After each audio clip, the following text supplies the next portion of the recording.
लाडली बहीण ही योजना मध्य प्रदेशमध्ये सर्वात पहिल्यांदा सुरू झाली आणि यशस्वीरित्या चालली। हे पाहून एकनाथ शिंदेच्या कार्यकाळात भाजप आणि शिवसेनेच्या सरकारने महाराष्ट्रामध्ये सुद्धा ही योजना सुरू केली आणि अशा अनेक योजना भाजपने देशभरात आणि जिथे जिथे आपलं सरकार आहे तिथे महिलांसाठी सुरू केल्या, ज्याच्यामध्ये लखपती दिदी असेल, उज्ज्वला योजना असेल, अशा अनेक योजना सुरू केल्या। आणि या योजनांचा फायदा म्हणजे महिलांच्या बाबतीतलं जर पाहायला गेलं तर अगदी मुस्लिम महिलांचं सुद्धा मतदान भाजपला मोठ्या प्रमाणावर झालं। त्याचं कारण ट्रिपल तलाक मोदींनी काढून टाकला।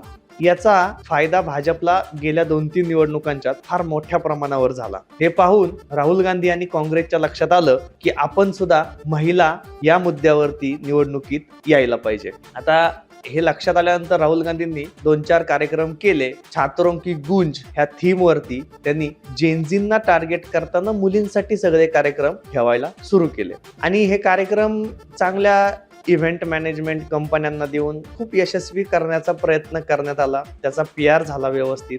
पण भाजपवाले लई चालू आहेत। ते काय सांगतात, ज्या वेळेस आम्ही महिला आरक्षण विधेयक अंमलबजावणीसाठी आणलं त्याला विरोध कोणी केला? काँग्रेसने। ते सांगतात असं आणि लोकांना लगेच लक्षात येतं ताज्या ताज्या गोष्टी फार जुन्या नाहीयेत। त्याच्यानंतर ज्यावेळेस आम्ही लाडकी बहीण योजना आणणार होतो त्यावेळेस याच्या विरोधात कोर्टात कोण गेलं? महाविकास आघाडी। हे सुद्धा लोकांच्या लक्षात आहे आणि भाजपवाले ते गिरवून लोकांना आठवण करून देतात।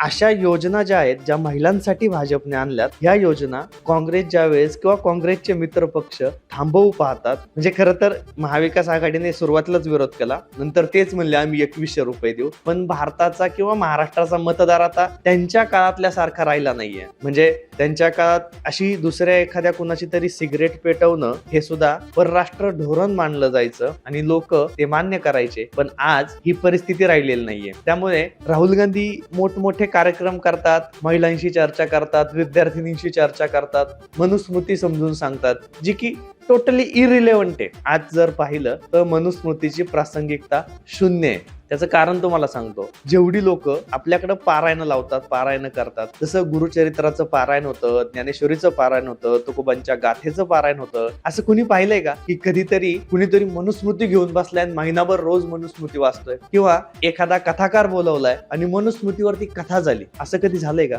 आज मनुस्मृतीचा आणि भारतीय हिंदूंचा किंवा हिंदू म्हणजे भारतीयच असतात खरं तर, हिंदूंचा काहीही संबंध नाहीये। कुणीही मनुस्मृतीप्रमाणे जगत नाही। पण ज्या विद्यार्थिनींना जे अजून अपरिपक्व आहेत त्यांना मनुस्मृती समजून सांगून, तुमची कुटुंब व्यवस्था कशी वाईट आहे हे समजून सांगून मत मिळवायच्या भानगडीत पडलेले राहुल गांधी, या राहुल गांधींच्या बद्दल भाजपवाले दुसरा मुद्दा समोर काय घेऊन येणार? तुम्हालाही एक बहीण आहे, तुम्ही का नाही त्यांना एखाद्या वेळेस काँग्रेसचा अध्यक्ष केलं, विरोधी पक्षनेता केलं? तिथे तर दरवेळेस तुम्ही पुढे आलात। तर ह्या ज्या दोन गोष्टी जर आपण पाहिल्या ना, याचा ताळमेळ बसत नाही। एकीकडे तुम्ही दाखवताय की आम्हाला महिलांची किती काळजी, आम्ही महिलांच्या भवितव्यासाठी कसं काम करतोय, पण हे का नाही केलं तुम्ही? तुम्ही सांगताय की हे कसं चुकीचं आहे, हे कसं बरोबर आहे, फक्त महिला आरक्षणाला आमचा पाठिंबा आहे, डिलिमिटेशनला नाहीये, वगैरे वगैरे। तर हे तुम्ही तुमच्या काळात का नाही करू शकलात? तुम्हाला जनतेने खूप वेळा संधी दिली। अगदी मोदी येण्यापूर्वीचं जर तुम्ही पाहिलं तर 10 वर्ष तुमचं सरकार होतं, तुम्ही का नाही उज्ज्वला योजना आणू शकलात?